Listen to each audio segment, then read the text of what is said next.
दोस्तों चलिए आज की वीडियो शुरू करते हैं। दोस्तों वीडियो शुरू करने से पहले मैं आपको एक बात बता दूं कि आपने अभी तक हमारे इस चैनल को सब्सक्राइब नहीं किया हो तो नीचे पर आपको ग्रीन बटन में सब्सक्राइब करके लिखा रहा होगा, इसके ऊपर क्लिक कर लीजिए और साइड में नोटिफिकेशन बेल भी आएगा, उसको भी क्लिक कर लें ताकि आपको मिल सके हमारे अगले वीडियो की नोटिफिकेशन सबसे पहले और आप कुछ नया नया सीख सके। कुछ करिए नस नस मेरी खोले, हाय कुछ करिए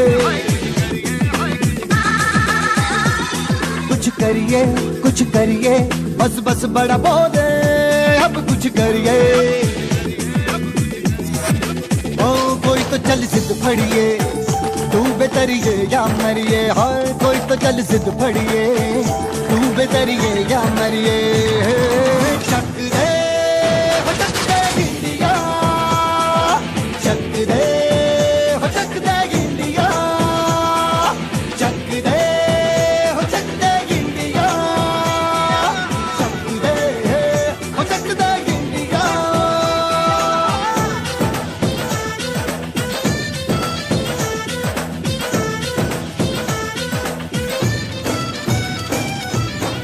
लड़ती पतंगों में भिड़ती उमंगों में। નમસ્કાર વિદ્યાર્થીઓ, ગયું લેક્ચરની અંદર આપણે ચેપ્ટર 13 પૂરું કર્યું। આજે આપણે ચેપ્ટર 14 લેવાનું છે, જેનું નામ છે વનસ્પતિમાં શ્વસન।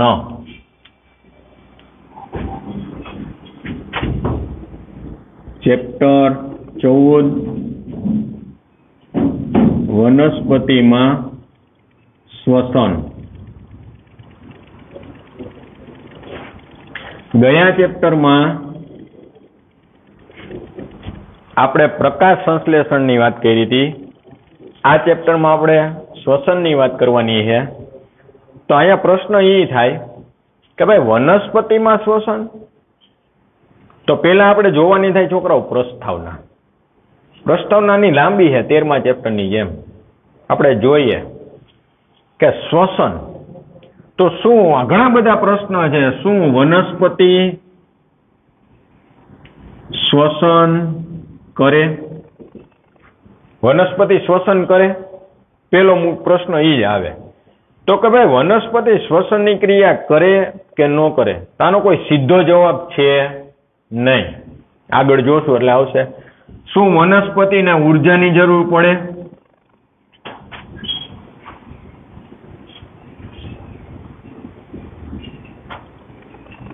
વનસ્પતિ ખોરાક મેળવે? વનસ્પતિમાં ખોરાક મેળવવા માટે તે અન્ય કોઈ ઉપર આધાર રાખે?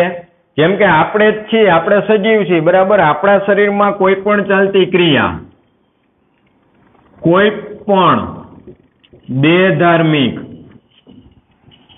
ક્રિયા કરવા માટે ઉર્જાની જરૂર પડે? તો કે હા, કોઈ પણ કાર્ય કરવું હોય તો આપણા શરીરમાં શક્તિની જરૂર પડે। તો વનસ્પતિને કોઈ પણ કાર્ય કરવા માટે શું ઉર્જાની જરૂર પડે? તો વનસ્પતિ આ ઉર્જા કેવી રીતે મેળવે?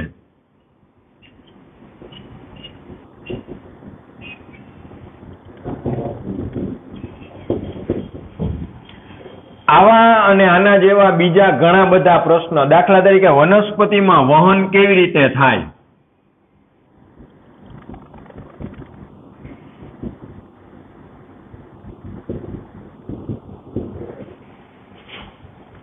ઘણા બધા પ્રશ્નો છે કે જેના જવાબ આપણે આ ચેપ્ટરમાંથી મેળવવાના છે। તો વનસ્પતિની અંદર શ્વસન છે,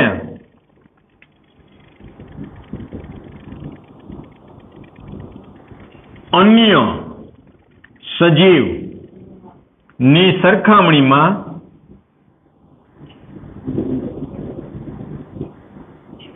ધીમું હોય। વનસ્પતિ શ્વસન કરે પણ એની અંદર શ્વસનની ક્રિયા છે બીજા સજીવની સરખામણીમાં કેવી થતી હોય? તો કે ધીમી થતી હોય। કારણ કે વનસ્પતિની અંદર શ્વસનનો દર છે એકદમ ધીમો હોય।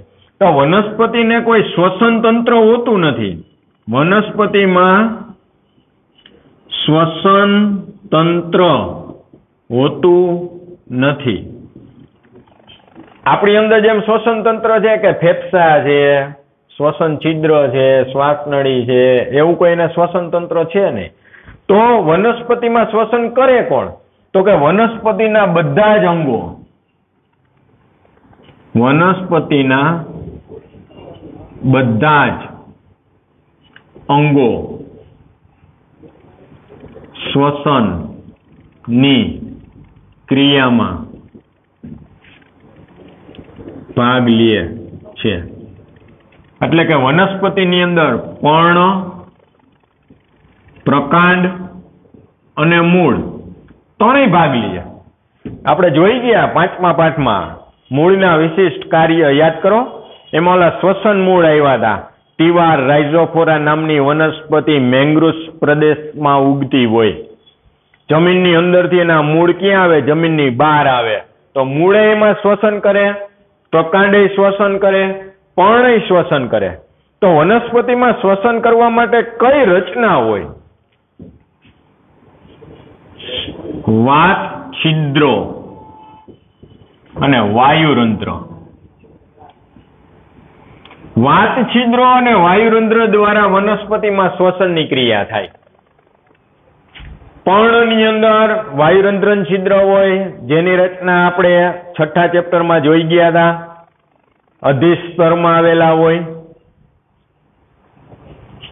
પ્રકાંડમાં પણ અધિસ્તરમાં હોય. તમે કહો એ કેમ સાહેબ? તો કે ભાઈ પ્રકાંડ શરૂઆતમાં પ્રકાંડ,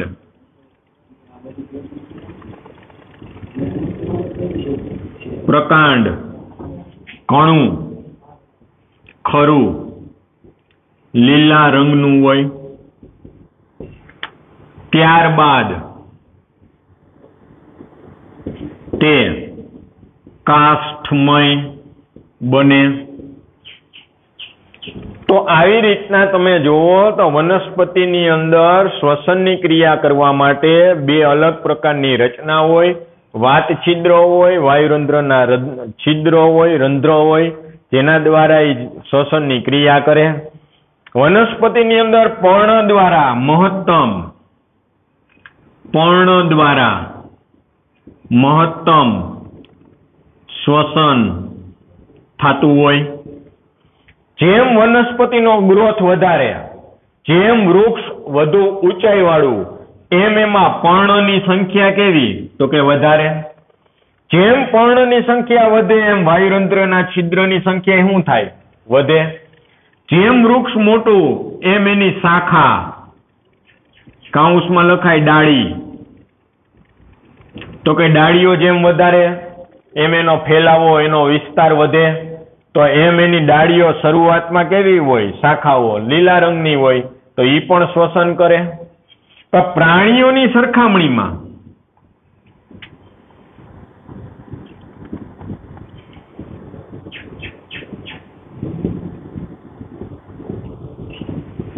તેમાં શ્વસન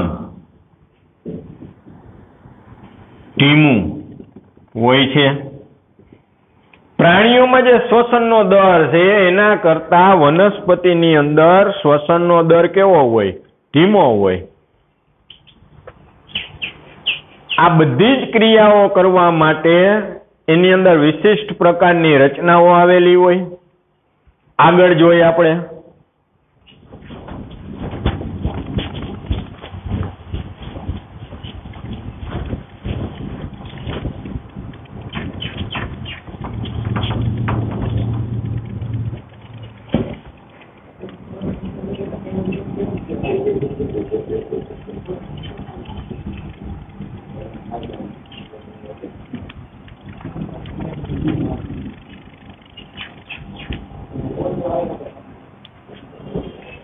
હવે આગળ જોઈ કે ભાઈ વનસ્પતિની અંદર શ્વસન બે પ્રકારનું થાય. એક કોષીય શ્વસન. કોષની અંદરના ભાગમાં શ્વસનની ક્રિયા થાય, જેને કોષીય શ્વસન તરીકે ઓળખવામાં આવે. ને કોષોમાં ખાદ્ય પદાર્થનું જે વિઘટન થાય,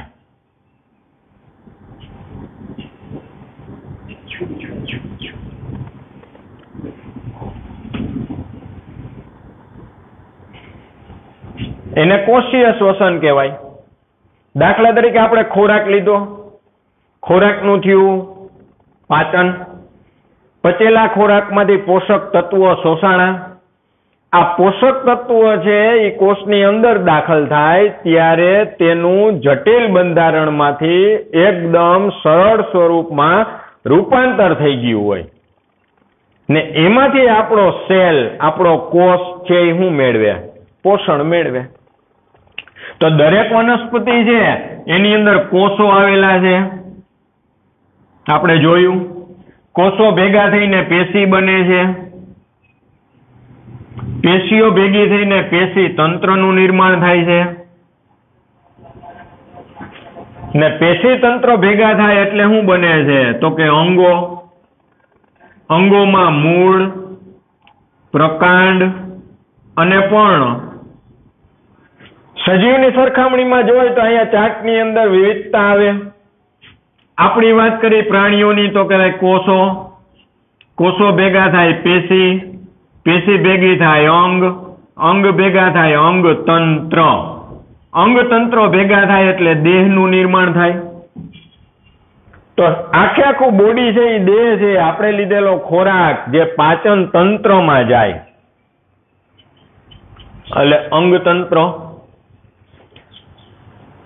અને એની અંદર આવેલા અંગો, દાખલા તરીકે પાચન તંત્રમાં આપણી કિડની તો એ એક અંગ છે, અન્નળી એક અંગ છે,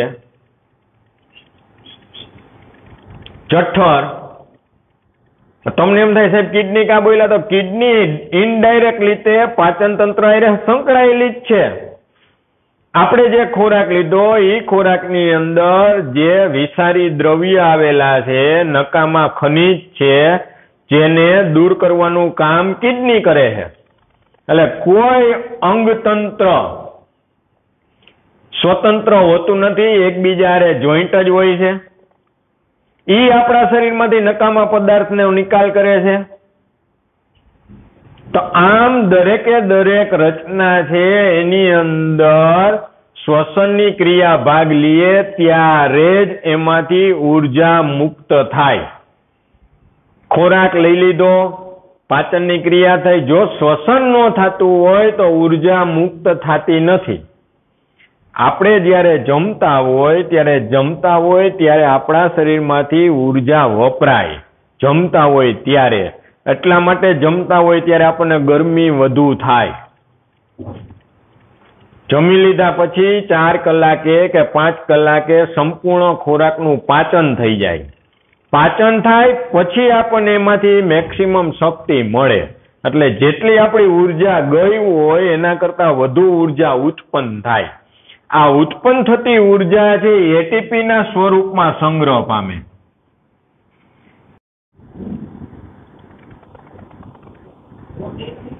ટ્રાય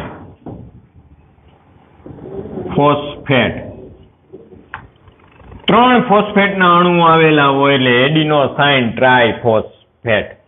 તો વનસ્પતિ પોતાનો ખોરાક છે કાર્બોદિત પદાર્થ સ્વરૂપે બનાવે, એટલે કે ગ્લુકોઝ બને, એનું સ્ટાર્ચમાં રૂપાંતર થાય અને ત્યારબાદ એમાંથી ઉર્જા મુક્ત થાય. એટલે કાર્બન કાર્બન વચ્ચે રહેલા બંધો તૂટે. વનસ્પતિએ જે ખોરાક બનાવ્યો છોકરાઓ, એ ખોરાક છે એ જટિલ સ્વરૂપ હોય.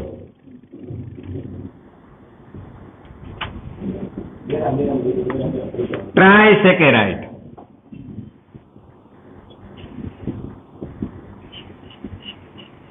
તમને એમ થાય ટ્રાયસેકેરાઇડ એટલે શું? તો કે એ આપણે આગળ જાશું 3જા યુનિટમાં ત્યારે આવશે, એ ચેપ્ટરમાં આવશે. ટ્રાયસેકેરાઇડ હોય, ટ્રાયસેકેરાઇડ તૂટે એટલે ડાયસેકેરાઇડ બને.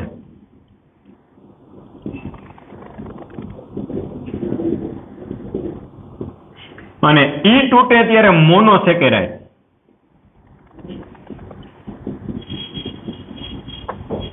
આપણે જે ખોરાક લઈ ટ્રાયસેકેરાઇડ સ્વરૂપે લઈ, જટિલ ખોરાક લઈ, દાખલા તરીકે ચરબી, દાખલા તરીકે ઘી, માખણ, આ બધો જટિલ ખોરાક છે. જે ખોરાક આપણા જઠરમાં જાય ન્યાય નિયારે પાચક અંતઃસ્ત્રાવો ભળે એનું પાચન થાય ત્યારે તેમાંથી ડાયસેકેરાઇડ બને. ડાય એટલે 2, એટલે એક અણુ ડાયસેકેરાઇડ નો બને ને એક અણુ બને મોનોસેકેરાઇડ નો. થઈ ગયા ટ્રાય. આ મોનોસેકેરાઇડ છે એ સીધે સીધો કોષો દ્વારા શોષાઈ જાય. આ ડાયસેકેરાઇડ પાછો તૂટે એટલે પાછા 2 મોનોસેકેરાઇડ બને. આ 2 મોનોસેકેરાઇડ પાછા કોષો દ્વારા શોષાઈ જાય. આમ આપણે લીધેલા ખોરાકનું જટિલ સ્વરૂપમાંથી સરળ સ્વરૂપમાં રૂપાંતર સતત ચાલુ હોય, જેને કારણે આપણે લીધેલો ખોરાક છે એ પાચન થવાનું ચાલુ રહે. તો આ એક વાત થઈ છે ને, તો કે ભાઈ ખોરાક આપણે કઈ રીતના લઈ છીએ. આપણે જે ખોરાક લીધો મોનોસેકેરાઇડ સ્વરૂપે આપણા શરીરમાં શોષણ થયું. આ શોષાયેલો ખોરાક શરીરની અંદર એટીપી સ્વરૂપે સંગ્રહ થાય.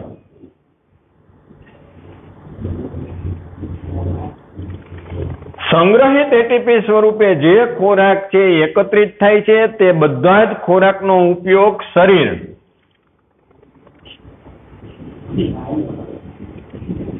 પોતાની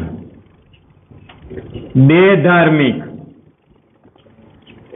ક્રિયા કરવામાં વાપરે.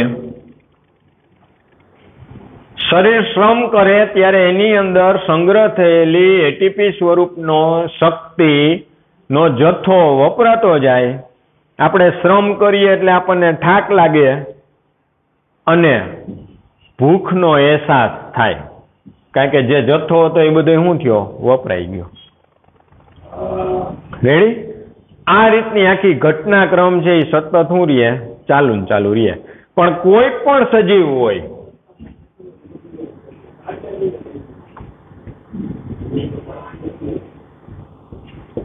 કોઈ પણ સજીવને ખોરાક માટે વનસ્પતિ પર આધાર રાખવો પડે. સજીવ એટલે ક્યાં? તો કે માત્ર ને માત્ર પ્રાણીઓ.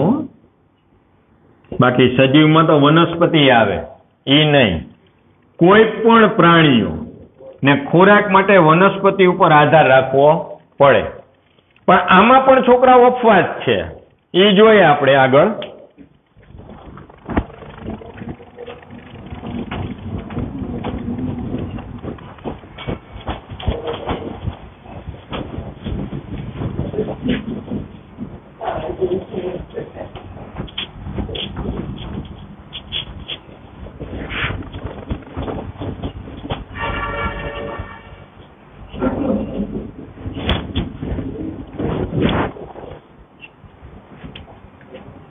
અમુક બેક્ટેરિયા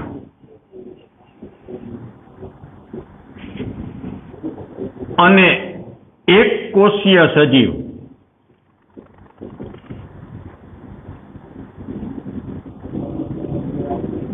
પોતાનો ખોરાક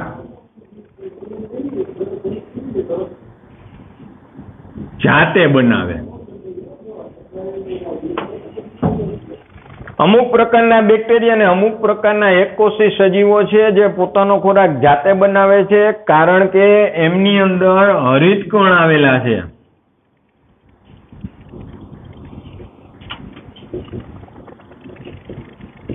જે ખોરાક માટે અન્ય કોઈ પણ સજીવ પર આધાર રાખતા નથી, એટલે ઈ પણ કેવા કહેવાય? સ્વયંપોષીઓ.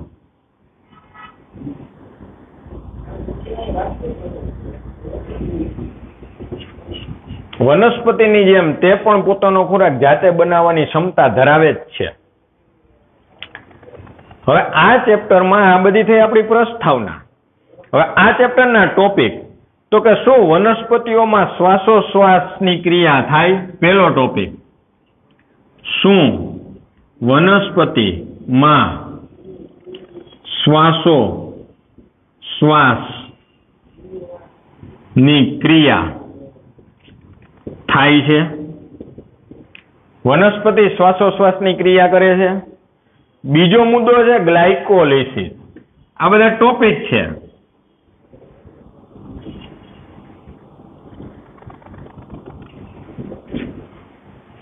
ત્રીજો મુદ્દો છે આથવણ.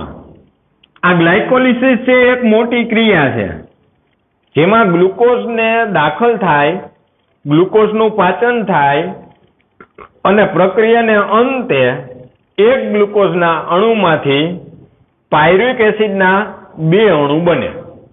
આ આપણા ચેપ્ટરની પહેલી થિયરી. એના પછીનો ટોપિક આવે આથવણ. તો આથવણની ક્રિયા છોકરાઓ 2 રીતે છે. અત્યારે આપણે હાઇલાઇટ લઈ છીએ એટલે તમને ખ્યાલ આવે કે ચેપ્ટરમાં શું ભણવાનું છે. આથવણની ક્રિયા અજારક અને જારક શ્વસનનું નામ તો તમે સાંભળ્યું જ હશે.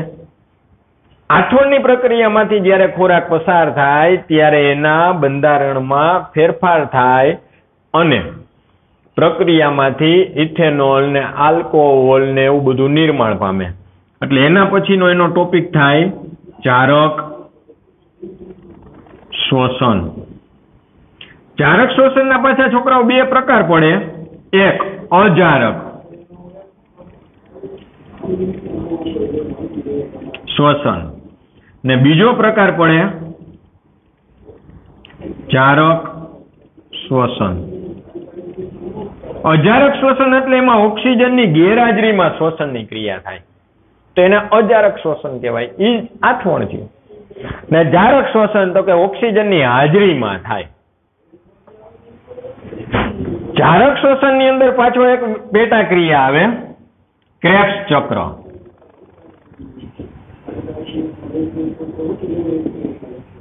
આની પેલા ભણ્યા આપણે કયું ભણ્યા કેલ્વિન ચક્ર. C3 પથ ખાસ યાદ રાખજો. આ છે ક્રેબ્સ ચક્ર.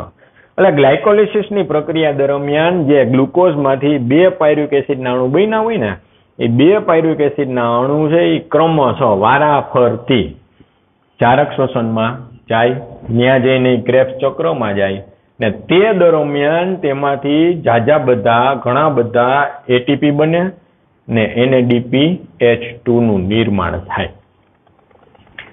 જારક શ્વસનની બીજી ક્રિયા આવે ક્રેબ્સ ચક્ર પછીની ઓક્સિડેટિવ ફોસ્ફોરાયલેશન. Oxidative phosphorylation.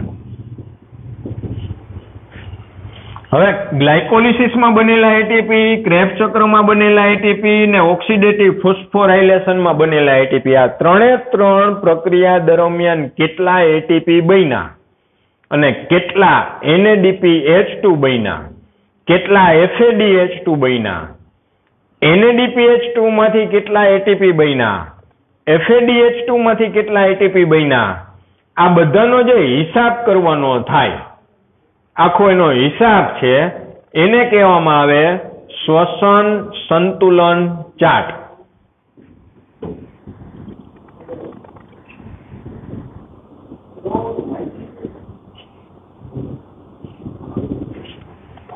એટલે એક ટોપિક આ થયો. એના પછી એક આવે ઉભયધર્મી પરિપથ.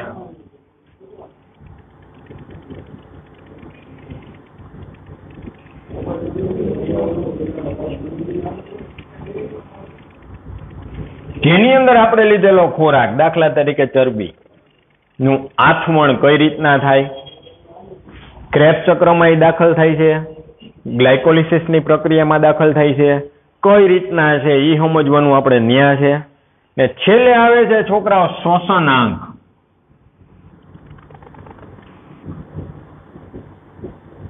તો કે ભાઈ ચરબીનો શ્વસનાંક કેટલો છે, કાર્બોદિત પદાર્થનો કેટલો છે, આપણો છેલ્લો ટોપિક. એટલે આટલા ટોપિકનો આપણે આ ચેપ્ટરમાં અભ્યાસ કરવાનો છે. આ થઈ ગયા આપણા ચેપ્ટરના ટોપિક. બરાબર છે. હવે મેં તમને ગયા લેક્ચરમાં વાત કરી હતી કે ભાઈ 13મું ચેપ્ટર તમે વ્યવસ્થિત તૈયાર કરજો જેથી કરીને 14મા ચેપ્ટરની અંદર છે તમને સરળતા રહે. 13મું ને 14મું આ 2 ચેપ્ટર છોકરાઓ છે એ નીટની દ્રષ્ટિએ અને ગુજકેટની દ્રષ્ટિએ અગત્યના છે. મહત્વના 2 ચેપ્ટર છે. રેડી? હવે આપણે છોકરાઓ જાય આપણી થિયરીમાં.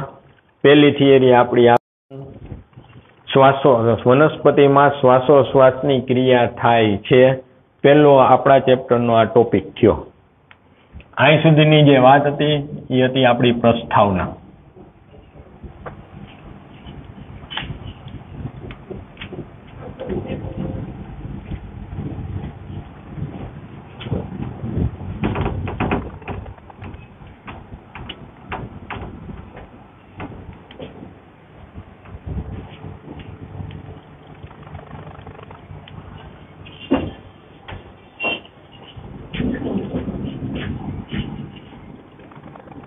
શું વનસ્પતિમાં શ્વાસોશ્વાસની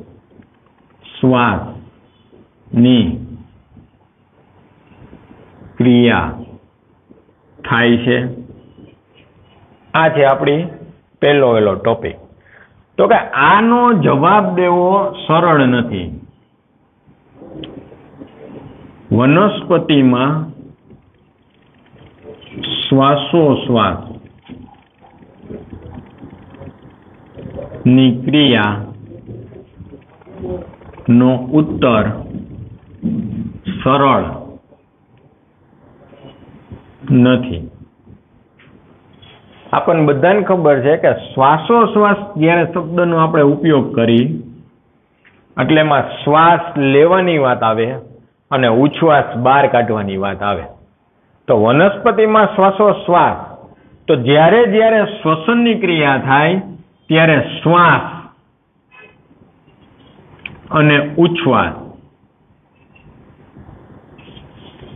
તો વનસ્પતિ જ્યારે શ્વાસ લે ત્યારે વાતાવરણમાંથી ઓક્સિજન મેળવે અને ઉચ્છ્વાસની ક્રિયા કરે ત્યારે વાતાવરણમાં કાર્બન ડાયોક્સાઇડનો ત્યાગ કરે. તો તમને સાંભળીને નવાઈ લાગશે કે ભાઈ વનસ્પતિ ઓક્સિજન મેળવે અને કાર્બન ડાયોક્સાઇડ આપે. અમે તો અત્યાર સુધી એવું જ સાંભળ્યું કે સાહેબ વનસ્પતિ તો વાતાવરણમાંથી કાર્બન ડાયોક્સાઇડ મેળવે અને ઓક્સિજન આપે. તમે સાચા જ છો. અહીંયા શ્વસનની વાત આલે છે, પણ જ્યારે વનસ્પતિ પ્રકાશ સંશ્લેષણ કરે, ક્યારે પ્રકાશ સંશ્લેષણ, ત્યારે વનસ્પતિ વાતાવરણમાંથી કાર્બન ડાયોક્સાઇડ મેળવે. ક્યારે? પ્રકાશ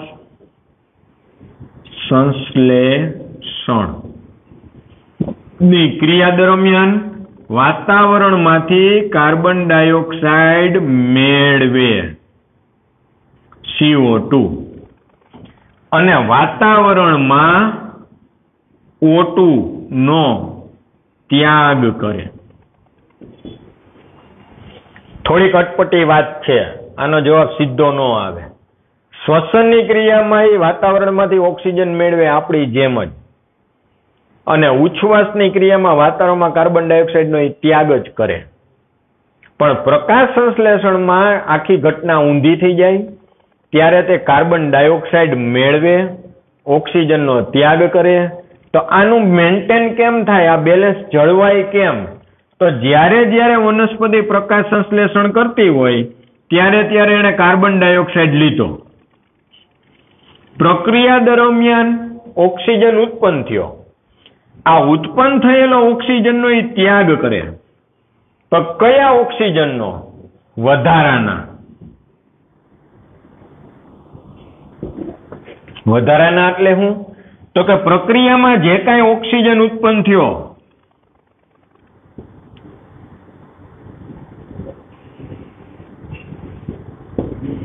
આ ઉત્પન્ન થયેલા ઓક્સિજનમાંથી પેલા એની શ્વસનની ક્રિયામાં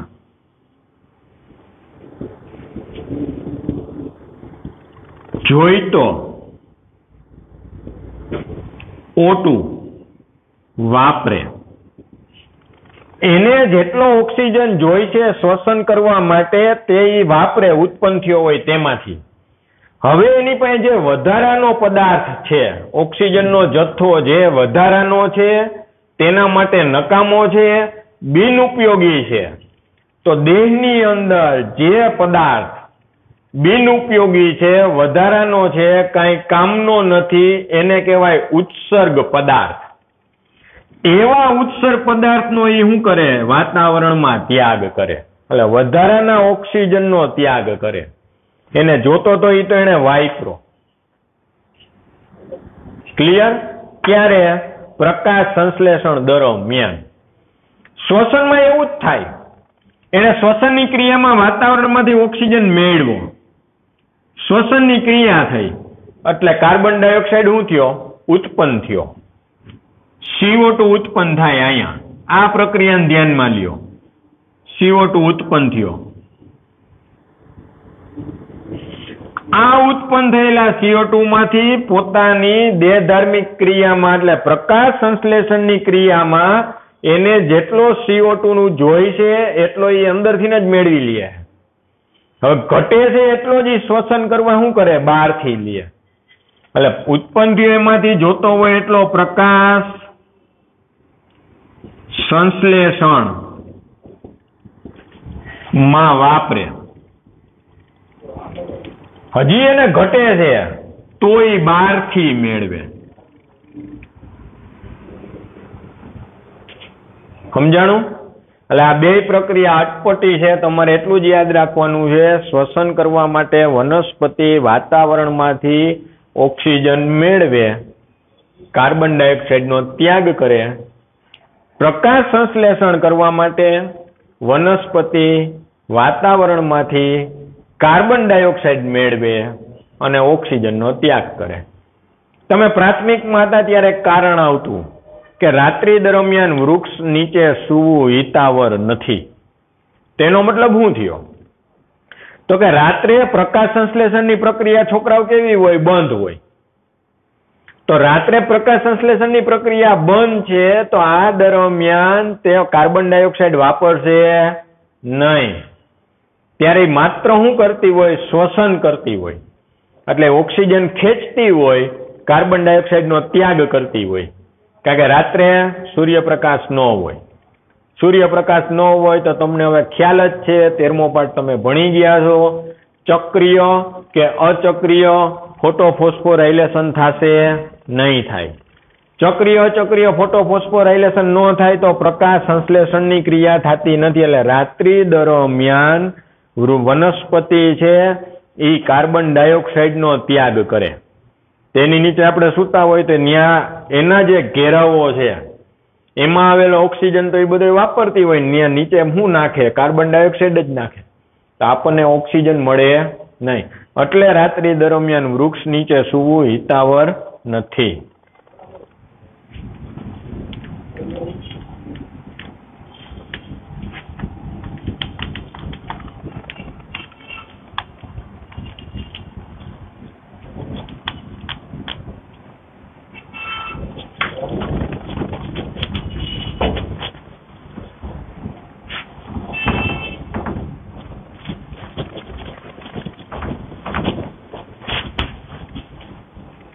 આ જ ટોપિકમાં આપણે આગળ વધી તો કે ભાઈ વનસ્પતિની અંદર હવે મેઇન વાત આવી શ્વસન. વનસ્પતિમાં શ્વસન કરવા માટે તો કે એના પર્ણ હોય, પ્રકાંડ હોય અને મૂળ હોય. પ્રસ્થાનમાં આપણે જોયું એ જ વાત આવે. પર્ણ અને પ્રકાંડની અંદર વાયુરંધ્ર અને વાત છિદ્રો આવેલા હોય જેના દ્વારા એ શ્વસન કરે. પર્ણ, પ્રકાંડ, મૂળ સ્વતંત્ર શ્વસન કરે. એટલે દરેક પર્ણ, જેટલા પર્ણ હોય બધા જ પર્ણ પોતપોતાની રીતે શ્વસન કરે, કોઈ ઉપર એ આધારિત નથી. એક પર્ણને શ્વસનની ક્રિયા કરવા માટે એના પૂરતો જોઈતો ઓક્સિજન જ વાતાવરણમાંથી લેવાનો રહે. દરેક શાખા જે શરૂઆતમાં લીલી હોય ત્યારે એમાં હરિતકણ હોય, કાષ્ઠમય થઈ જાય એટલે એની અંદર વાતા છિદ્રો આવેલા હોય. તો દરેક શાખાની દરેક પેશી, દરેક કોષ સ્વતંત્ર શ્વસનની ક્રિયા કરે છે. એટલે આની અંદર પ્રાણીઓની સરખામણીમાં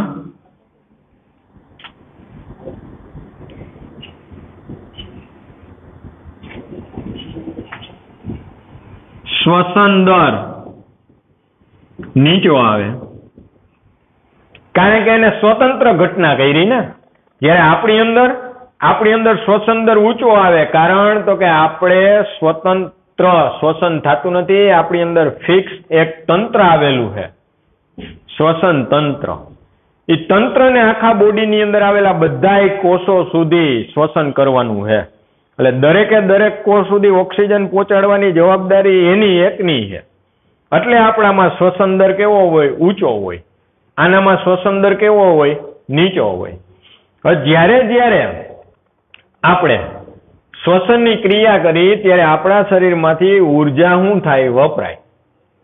વનસ્પતિની અંદર જ્યારે ગ્લુકોઝ C6H12O6 જ્યારે ગ્લુકોઝની ચયાપચયની ક્રિયા ચાલતી હોય ત્યારે તેને ઓક્સિજનની જરૂર પડે. એટલે આમાં ઓક્સિજન વપરાય. 6CO2. જ્યારે ઓક્સિજન વપરાય, ગ્લુકોઝ હારે પ્રક્રિયા કરે ત્યારે તેમાંથી કાર્બન ડાયોક્સાઇડ, પાણી અને ઉર્જા છૂટી પડે. તો કાર્બન ડાયોક્સાઇડના 6 અણુ છૂટા પડે, પાણીના 6 અણુ છૂટા પડે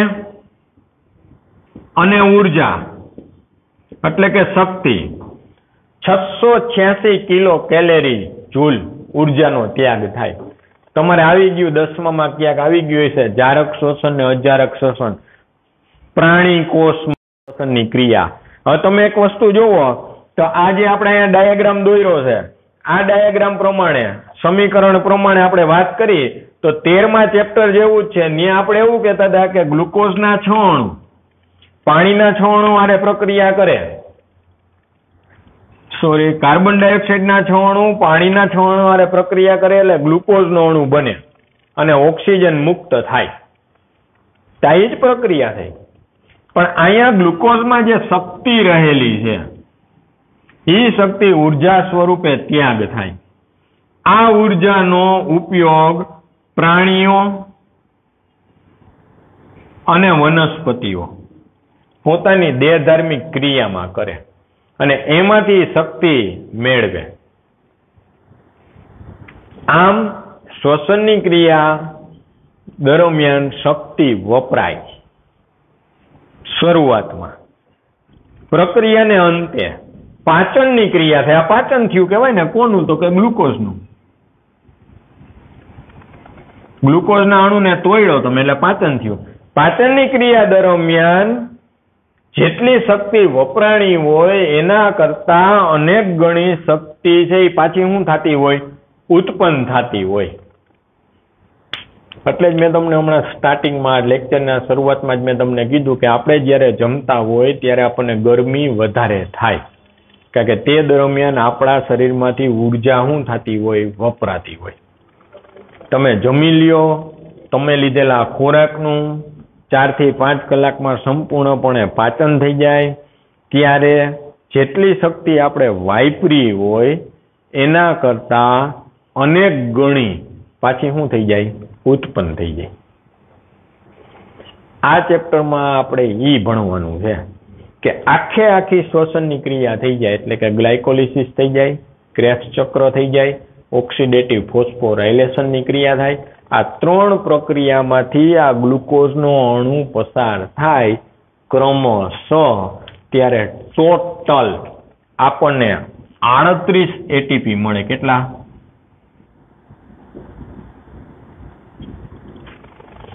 38 એટીપી મળે છે.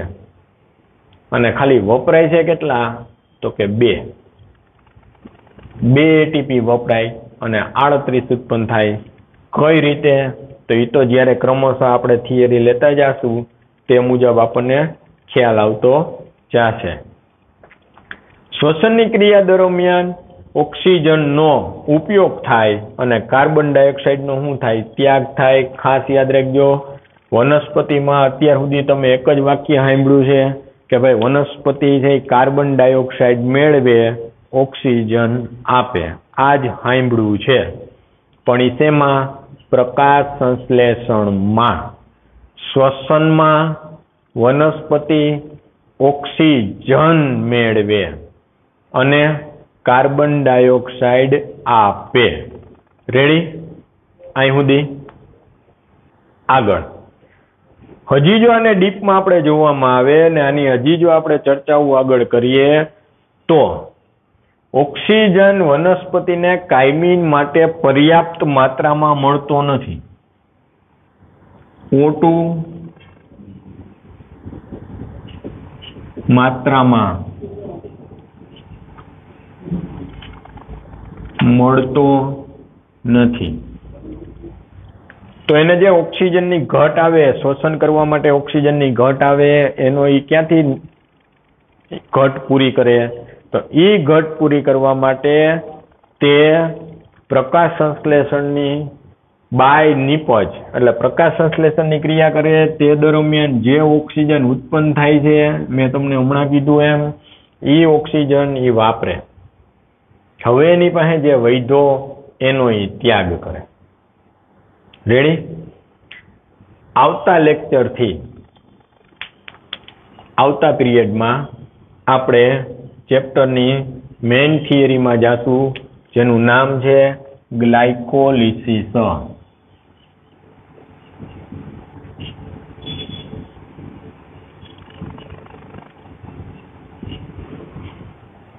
બહુ મસ્ત થિયરી છે, એક્ઝામમાં પૂછાવાની શક્યતા વાળી. લેક્ચર વ્યવસ્થિત પાછો એકવાર જોઈ લેજો. અત્યારે તો તમે જોયો જ, પાછો હજી એકવાર જોઈ લેજો, જેથી કરીને તમારા જે કાંઈ પ્રશ્ન હોય એ બધા સોલ્વ થઈ જાય. અહીં સુધીનું આવતા લેક્ચરમાં કમ્પ્લીટ કરીને આવવાનું છે. આજના હોમવર્કમાં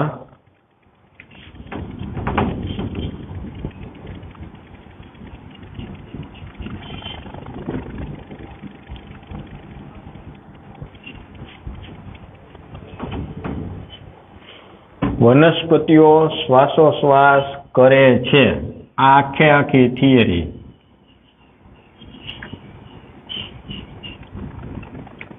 વનસ્પતિઓ શ્વાસોશ્વાસ કરે છે, આખી થિયરી છે, આખો ટોપિક છે. એ હોમવર્કમાં તમારે 2 વાર લખવાનો છે. આ ટોપિક છે, સમજવો ખાસ જરૂરી છે, એટલા માટે હોમવર્કમાં 2 વાર કરવાનો થશે. રેડી? અહીંયા આપણે અટકીએ છીએ. આગતા લેક્ચરમાં ચેપ્ટરમાં આપણે આગળ વધશું. ઓકે, અહીંયા અટકીએ.